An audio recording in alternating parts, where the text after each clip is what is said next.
সময় থেমে থাকেনি, 4 বছর কেটে গেছে। এই 4 বছরে আমি শুধু ডিগ্রি পাইনি, নিজেকে নতুন করে বানিয়েছি। যে মেয়ে একদিন অপমান সহ্য করে চুপ করেছিল, আজ সে নিজের জায়গা নিজেই তৈরি করেছে।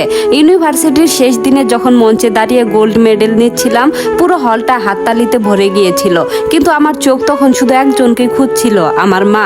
মা ছিলেন না, তবুও মনে হচ্ছিল তিনি কোথাও বসে হাসছেন। কিছুদিনের মধ্যেই একটা ভালো চাকরি পেয়ে গেলাম, নিজের একটা ছোট ফ্ল্যাট নিলাম, নিজের টাকায় নিজের সিদ্ধান্তে নিজের মতো করে সাজালাম। প্রথমবার যখন নিজের দরজা নিজে খুললাম, তখন মনে হয়েছিল এই দরজার চাবিটা শুধু একটা বাড়ির না, আমার স্বাধীনতার। একদিন অফিস থেকে ফিরে দেখি ফোনে কয়েকটা মিসড কল। নামটা দেখে একটু থমকে গেলাম, বাবা। অনেকদিন পর আমি ফোনটা হাতে নিয়ে কিছুক্ষণ চুপ করে রইলাম, ধরবো কি ধরবো না এই দ্বিধা কাজ করছিল। শেষ পর্যন্ত কল ব্যাক করলাম। ওপাশ থেকে কণ্ঠটা আগের মতো শক্ত না, অনেকটাই ভেঙে পড়া। ওপাশ থেকে তিনি বললেন, হ্যালো মা। এই মা ডাকটা আমার কাছে নতুন, একসময় তিনি এই ডাকটাও দিতে চাইতেন না। আমি নির্লিপ্ত স্বরে বললাম, জি বলুন। তিনি কিছুক্ষণ চুপ করে রইলেন, তারপর ধীরে ধীরে বললেন, আমি একটু তোমার সঙ্গে দেখা করতে চাই। আমি সরাসরি জিজ্ঞেস করলাম, কেন? প্রশ্নটা শুনে তিনি থেমে গেলেন, তারপর বললেন, কিছু কথা আছে, খুব দরকারি। আমি সময় দিলাম। 2 দিন পর একটা ক্যাফেতে দেখা।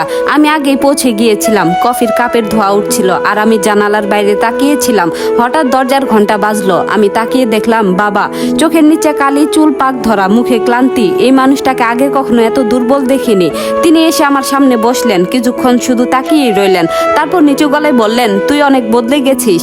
আমি শান্তভাবে বললাম, সময় বদলায়, মানুষও বদলায়। তিনি মাথা নেড়ে ধীরে ধীরে বলতে শুরু করলেন, আমার ব্যবসা সব শেষ হয়ে গেছে, ঋণ হয়ে গেছে অনেক, আর ওরা আমাকে ছেড়ে চলে গেছে।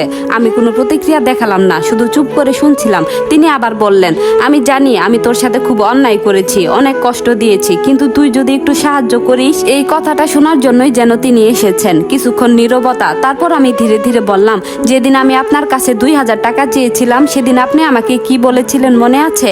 তিনি মাথা নিচু করে চুপ করে রইলেন। আমি আবার বললাম, যেদিন আপনি বলেছিলেন আমি আপনার মেয়ে না, সেদিন আমি সত্যি সত্যি আপনাকে হারিয়ে ফেলেছিলাম। তার চোখে জল এসে গেল। তিনি ফিসফিস করে বললেন, আমি ভুল করেছি। আমি গভীর একটা শ্বাস নিলাম আর বললাম, সবাই ভুল করে, কিন্তু সব ভুলের একটা দাম থাকে। তিনি কাপা গলায় বললেন, তুই কি আমাকে একদম ক্ষমা করতে পারবি না? আমি কিছুক্ষণ চুপ করে রইলাম, তারপর খুব শান্ত পরিষ্কার স্বরে বললাম, ক্ষমা আমি অনেক আগেই করে দিয়েছি, কারণ আপনার প্রতি রাগ ধরে রাখলে আমি সামনে এগোতে পারতাম না, কিন্তু আপনাকে আর আমার জীবনে জায়গা দিতে পারবো না।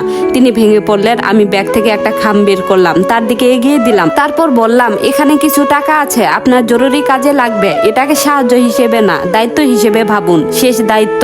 তিনি কাপা হাতে খামটা নিলেন, চোখ দিয়ে পানি পড়ছিল। তিনি বললেন, তুই অনেক বড় হয়ে গেছিস। আমি হালকা হাসলাম আর বললাম, না, আমি শুধু নিজের মূল্যটা বুঝেছি। ক্যাফে থেকে বেরিয়ে আসার সময় আকাশটা পরিষ্কার ছিল, রোদ ঝলমলে। আমি হাঁটছিলাম ধীরে স্থির ভাবে, মনে হচ্ছিল একটা দীর্ঘ অধ্যায় আজ সত্যি শেষ হলো। আমি আর সেই মেয়েটা না, যে সিঁড়ির অন্ধকার কোণে নিজের জায়গা খুঁজতো। আমি এখন নিজের আলো নিজেই। মায়ের ছবিটা ফোনে খুলে একবার তাকালাম, হালকা করে বললাম, দেখেছেন মা, আমি পেরেছি। বাতাসটা যেন একটু নরম হয়ে গেল। সেদিন আমি শুধু অতীতকে পেছনে ফেলিনি, আমি নিজেকে পুরোপুরি মুক্ত করে দিয়েছি।